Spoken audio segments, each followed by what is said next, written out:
What is going on, Guardians, and welcome back to another Destiny gameplay video. In this video you're going to see strictly Voidwalker footage here, and I'm trying to mix up my playstyle a bit. You guys know that I have predominantly been a sniper, and then lately, these past couple of months, I've been dabbling with fusion rifles quite a bit, but I'm just in general trying to develop a little bit more of an aggressive playstyle with my Voidwalker, because I've been sweating a lot more lately and against some top tier players. So being able to be aggressive is definitely a needed skill in order to keep up with people in sweats. So this is my Voidwalker. I'm running a 4-4-3 spread on intellect, discipline, and strength. And I mix up my weapons quite a bit. I'm trying to get more comfortable with a playstyle than I am with any specific weapon.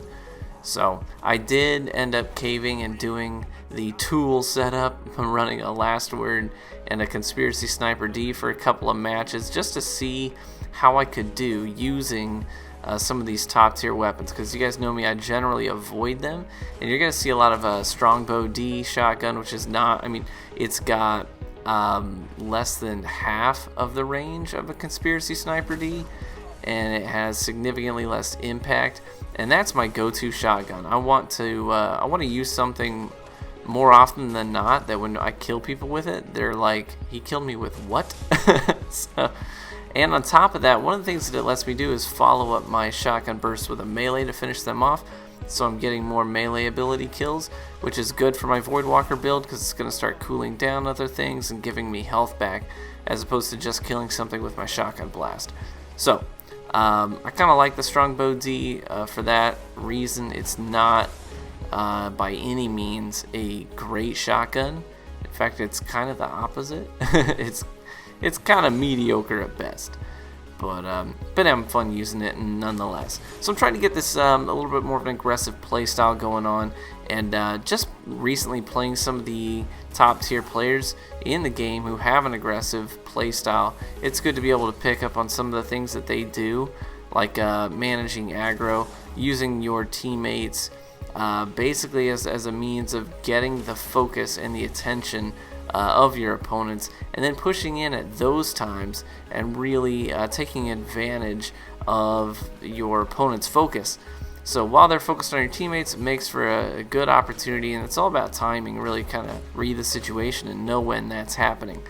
And that's the moment that you push up. So I've been practicing doing that a lot more lately. I've been practicing using these vertical approaches and leading with grenades in a lot of engagements. A lot of guys, especially the top tier Voidwalkers, since you can't use nothing manacles and sweats, one of the things they do is they use a very high, usually a max discipline build with Axion Bolt Seekers, so that you can throw them in to scatter your opponents, make somebody run, make somebody break off the engagement. That way you can isolate a player, maybe tag him and prime him, so the shotgun cleanup is an easy thing to do. It's highly frustrating to play against someone who does that really well. Trust me, I did it for about 6 hours straight the other day. So I know, being on the receiving end of that, how frustrating it can be. So it's highly effective. I think Voidwalkers are in a really good spot right now. They can be extremely devastating, especially in these 3v3 playlists, where you're generating more health, more grenade energy. I mean, just see it right here. Look how quickly my grenade starts to cool down. I literally just threw 2 grenades. I get 2 kills. I already have a 3rd grenade. I could potentially get a full team wipe with just 3 grenades, which is redonkulous. So here you see using the first curse. I'm mixing up a lot of different weapons right now, especially since the latest update. Maybe just trying to get a feel for how everything performs, especially with some of these hand cannons, since that initial accuracy was buffed on hand cannons across the board, and the range was reduced across the board. The effective range where that damage drop off starts to take effect. So playing around with a lot of those. And I have to admit, I had a lot of fun. You know, I feel like I've heard a lot of people say, well, since they nerfed Firebolts, everyone's playing so passively, and Crucible's playing so slowly. Well, I think if that's you, then your lobbies are not my lobbies. I'm actually experiencing the opposite. I feel like Crucible's playing a little bit more at a higher pace right now, and it varies team to team, from opponent to opponent. Obviously, you're going to get some people who prefer a passive play style, and don't crucify them for it. But more often than not, I'm finding a lot of aggressive people in the Crucible, and I'm also finding more variety, relatively speaking, with the special weapons that they're using. I have to admit, I am seeing an overabundance of the last word right now. I've pulled it out a few times just to see how it is. It is super effective. It is incredibly effective. So I don't know how I feel about that. I hate when any one weapon is king. I don't like that. So I'm not gonna get up on a soapbox and preach about it, and I'm not gonna chastise players for using it. You see me using it right here in this gameplay, and I'm trying to get a feel for it, especially if I'm gonna be doing sweats. So, but I have to admit, I pulled out the Conspiracy Theory D after using my Strongbow D for a long time. And man, I've never really used this gun much, if at all.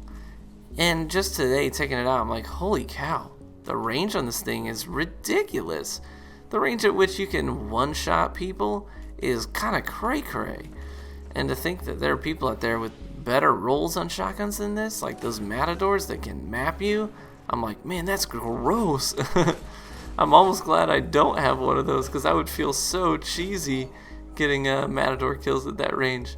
But some people say that this is a sniper meta, passive playstyle sniper meta. I disagree, man. Just even playing one day of playing aggressively with shotguns, I can tell you it's fun, but it's also really effective. And skill-based matchmaking is still a thing. I'm getting into tough lobbies, and I'm still finding great success using a shotgun, and that's really out of practice for me, because I'm sniper and fusion rifle primarily, so I rarely pull one of these things out, and when I do, it's usually in combination with a sniper rifle, because I'm using a sniper shotty setup, be it No Land Beyond and a legendary shotgun in my special slot, or if it's rocking the universal remote in the primary slot, and then a sniper in the secondary slot. So that's about the only time that I pull out a shotgun anymore. So I don't know. Shotgunners, give me some of your feedback. What are you experiencing right now?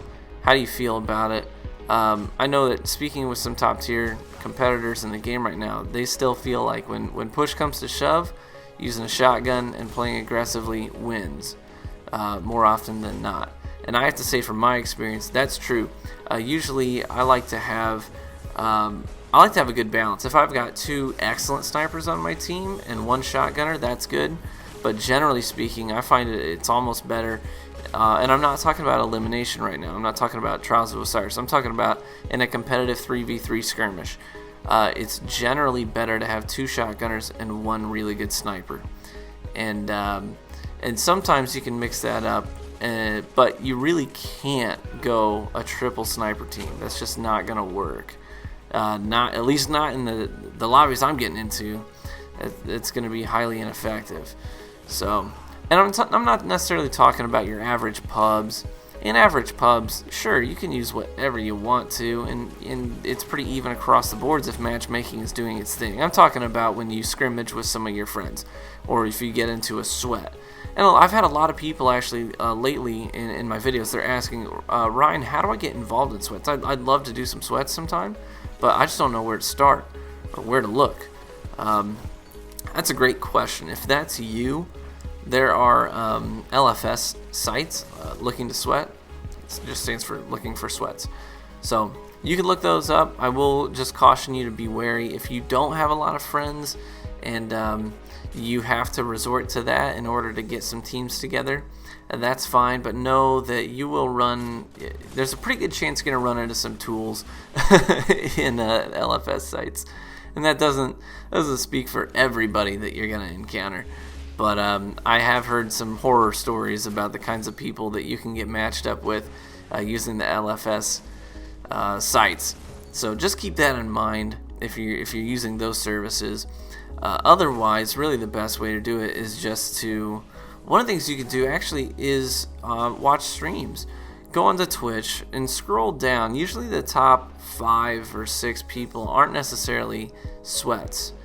They're usually a little bit more of your radio personality people. But if you scroll down a little bit, you're gonna start seeing some people who are in smaller streams doing sweats, and oftentimes they're looking for competition, and you can offer up yourself. So be like, hey, I've got a team ready if you want to sweat. Sometimes that works.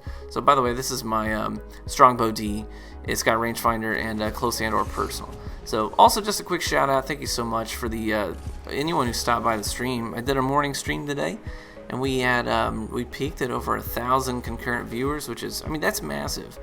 So I really appreciate you guys. If you've never checked out my Twitch channel, feel free to stop by sometime and hang out. We keep it low key. We do a lot of different things. We do pubs, we do sweats, we do trials. We pull in viewers from the stream several days out of the week and just let you play Crucible with me and my friends. So we have a good time. So really appreciate you guys. You're an awesome community, and I'll catch you in the Crucible.